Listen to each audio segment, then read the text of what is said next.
नमस्कार। साहित्य तक के बुक कैफ़े के एक दिन एक किताब में मैं जयप्रकाश पांडे आपका स्वागत करता हूं। आज शुक्रवार है और वादे के मुताबिक मैं एक काव्य संकलन के साथ उपस्थित हूं जिसका नाम है पार्वती।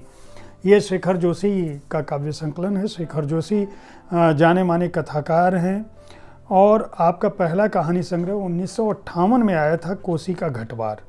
उसके बाद साथ के लोग, हलवाहा, नौरंगी, बीमार है, आदमी का डर, डांगरी वाले, संकलित कहानियाँ, मेरा पहाड़, ये कहानी संकलन प्रकाशित हो चुका है। एक पेड़ की याद, शब्द चित्र और रिपोर्टाज, स्मृति में रहें वे, ये संस्मरण प्रकाशित हो चुका है।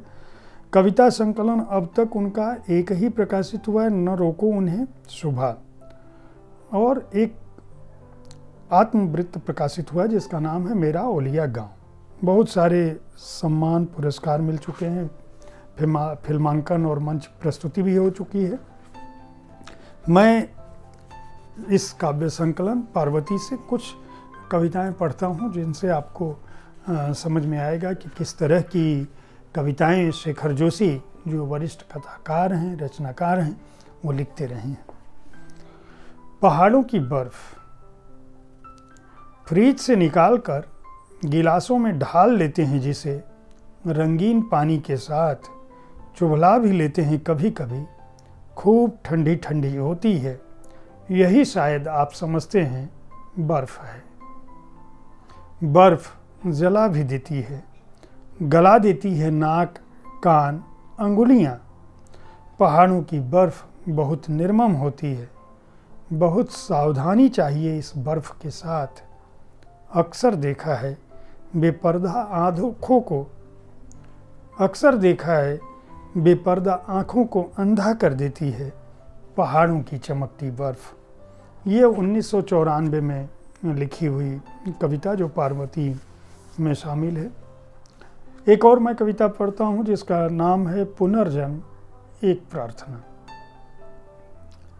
यदि तुम ही मेरे सृष्टा हो, यदि तुम ही मेरे सृष्टा हो, यदि तुम ही भविष्य दृष्टा हो, तो एक बार तुम्हें और कष्ट दूंगा भगवान, मेरी विनती स्वीकारो।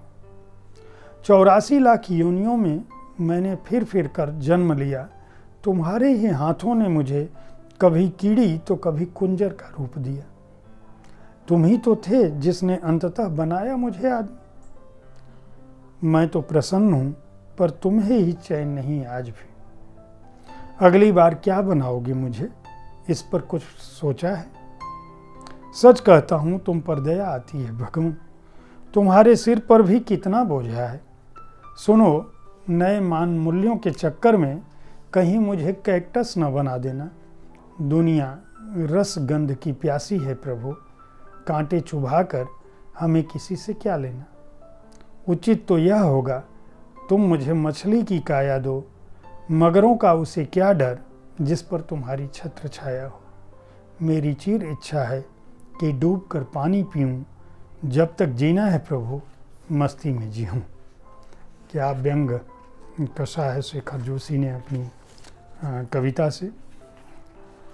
एक और कविता है, नई पीढ़ी का स्वर। और कोई और उपमा दो, इतिहासों के पुरातन ग्रंथ, स्मृतियों के रुद्ध द्वार खोलकर कोई और उपमा दो कि हमारा मूल्यांकन हो सके। और कोई और उपमा दो, इतिहासों के पुरातन ग्रंथ, स्मृतियों के रुद्ध द्वार खोलकर कोई और उपमा दो कि हमारा मूल्यांकन हो सके। वीरता की तुला में दूसरे पलड़े पर गौरवान्वित अभिमन्यु रूई के गाले सा, पंखों के ढेर सा ऊंचा उठ जाएगा।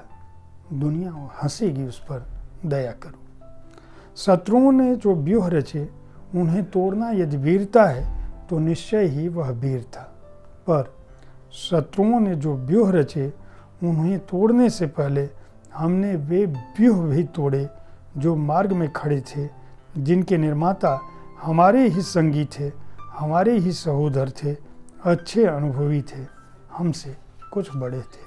अगर आप अच्छी कविताएं पढ़ना चाहते हैं शेखर जोशी की, जिनमें एक अपना अलग तरह का भाव है, पहाड़ों की, समय की रवानगी है, प्रकृति है, जो शोषण और अत्याचार है उनके विरुद्ध भी एक भाव है। तो इस संकलन को खरीद कर पढ़ सकते हैं। इसे नवारुण प्रकाशन ने प्रकाशित किया है। मूल्य है 225 रुपये, पृष्ठ संख्या है 160। उम्मीद है साहित्य तक का यह एपिसोड आपको पसंद आया होगा। अगर आप कविताओं के बारे में जानना चाहते हैं तो हर शुक्रवार को हमारे इस कार्यक्रम को देखना ना भूलें। हर दिन एक किताब में मैं किसी न किसी पुस्तक की चर्चा करता हूँ। देखते रहें साहित्य तक, किताबों को पढ़ते रहें, जानते रहें, अपनी जानकारी बढ़ाते रहें और अपनी राय से हमें अवगत कराते रहें। धन्यवाद।